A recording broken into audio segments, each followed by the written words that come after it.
Chapter 36. "Are you mad?" Halt asked. But Horace said nothing, so he went on. "Take a look at the two of us. There's a certain similarity, even a strong one, but we do not look the same."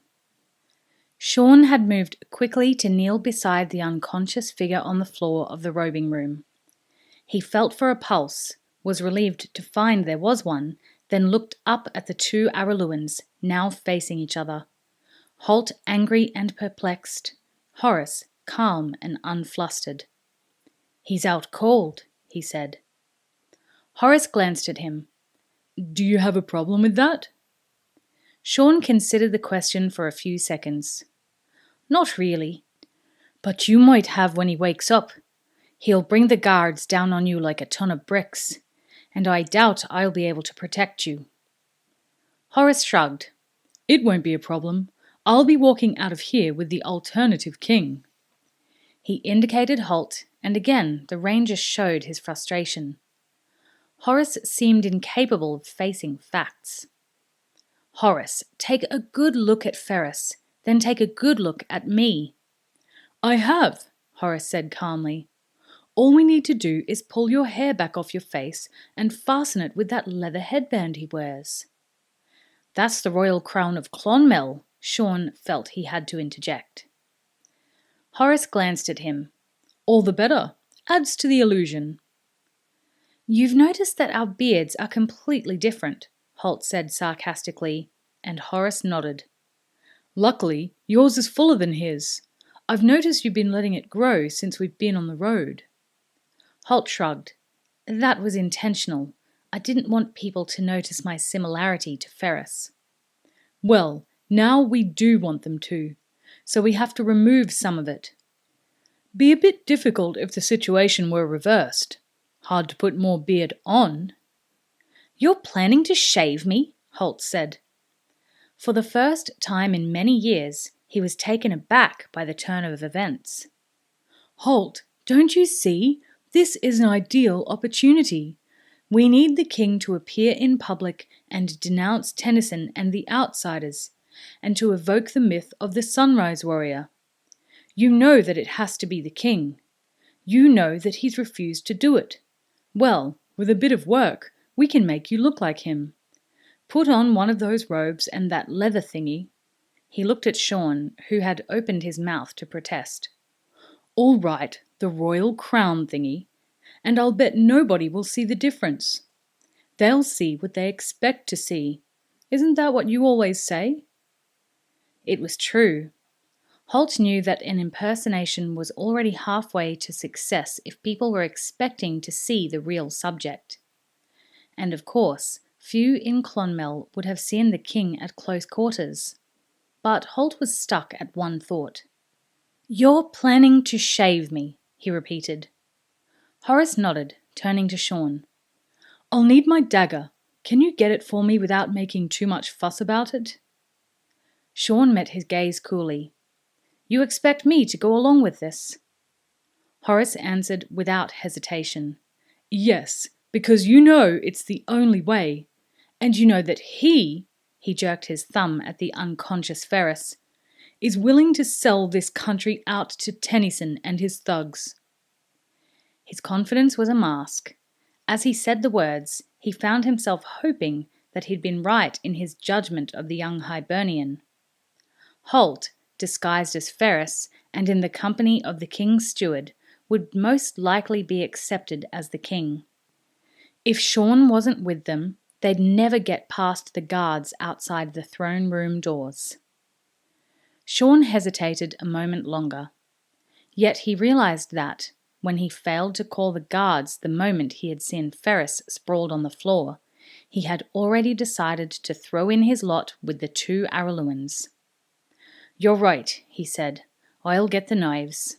I suppose it'd be too obvious if I asked for a razor." "My dagger will do. It's sharp enough," Horace said. But Halt demurred as Sean began to turn away. "Not the dagger. Get my sax. It's good enough to cut my hair. It'll shave me." Horace was looking at him, fascinated by the revelation. "So, it's true," he said. "You really do cut your hair with your sax knife." It had long been a subject of discussion in Araluen. Now Halt was confirming it. The ranger didn't bother to reply. "And get a bowl of hot water," Halt continued to Sean. Then he glanced at Horace.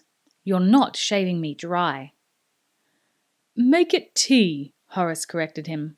"A pot of hot tea. People might wonder why we'd want a bowl of hot water, but a pot of tea won't make them curious." Sean hesitated.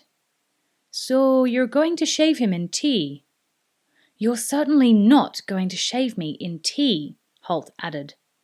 But Horace made a conciliatory gesture.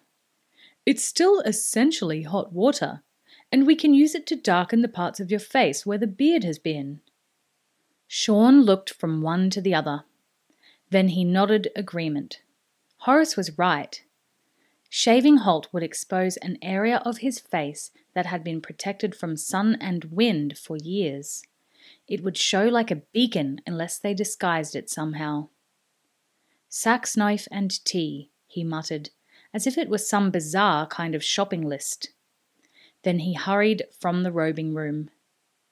"Have you considered," Halt asked Horace, "that Ferris's hair is dark, while mine is a dignified shade of grey?" "He dyes it," Horace said, and Halt exploded irritably. "Well, of course he dyes it, but somehow I don't think tea will do the trick for me. Any thoughts?" "Soot," Horace told him. "The fireplace and chimney will be full of it. We'll rub it through your hair. We might mix a bit into the tea for your face as well." Halt reached down and righted the chair that had been knocked over when Ferris went down. He slumped on it, resigned to his fate. "It just gets better by the minute," he said gloomily. An hour later, the doors of the throne room crashed open. The 6 guards in the outer room all came to attention as Sean emerged. "The king has decided to visit the market ground," he announced. "Form up to escort him." The guards hurried to obey, as the king, dressed in a heavy green satin cloak, decorated with intricate brocade work and trimmed with pure ermine, swept out of the throne room. The cloak reached to the ground and had a high collar, which the king had turned up.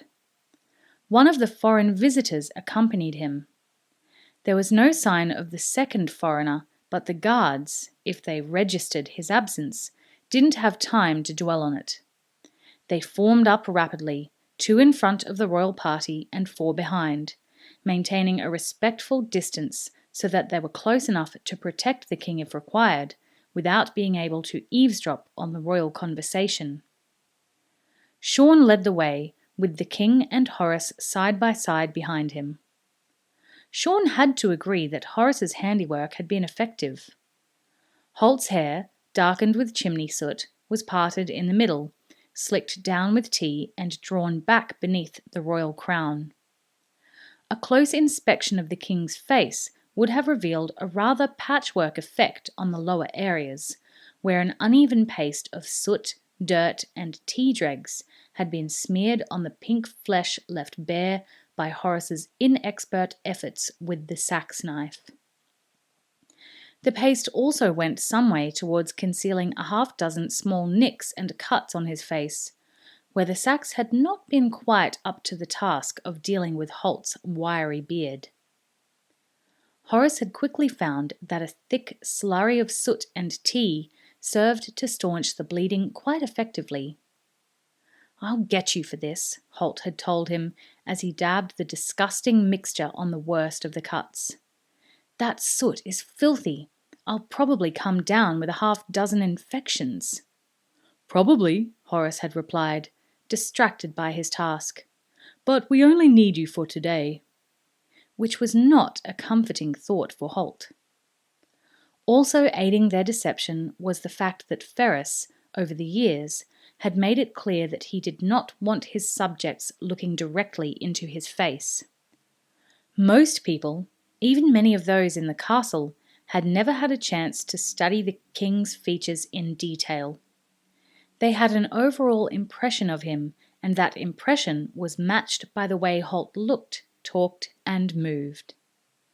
Preceded by 2 of the throne room guards, the party marched out of the keep tower into the courtyard. Abelard and Kicker were standing close by the doorway. Kicker's reins were fastened to a tethering ring. Abelard, of course, simply stood where he was until he was wanted. He looked up as the party emerged and nickered a soft hello to his master, who was dressed in an unfamiliar green cloak and had dirt plastered on his face. Halt glanced at him, brow furrowed, and silently mouthed the words, "Shut up." Abelard shook his mane, which was as close as a horse could come to shrugging, and turned away. "My horse recognized me," Halt said accusingly out of the side of his mouth to Horace. Horace glanced at the small, shaggy horse, standing beside his own massive battle horse. "Mine didn't," he replied, "so that's a 50-50 result." "I think I'd like better odds than that," Halt replied. Horace suppressed a grin. "Don't worry, he can probably smell you." "I can smell myself," Halt replied acerbically. "I smell of tea and soot." Horace thought it was wiser not to reply to that. The small group marched down the ramp to the town itself. As they approached, Halt was conscious of the fact that, while people drew back from their path and lowered their heads or curtsied as their king passed, there was no sign of cheering or waving. Ferris, now unconscious and bound and gagged in the wardrobe of the robing room, had done little to endear himself to his subjects. They made their way into the town proper, and the way continued to clear for them, whether out of respect or because of the armed men who flanked them. Halt couldn't tell. He suspected it was a combination of the two. They turned down a side street, and at the end of it he could make out an open space. The buzz of hundreds of voices carried to them. They were approaching the market ground, where Tennyson was already addressing a large crowd. "They've started without us," he said. "They may have started," Horace replied, "but we'll finish it."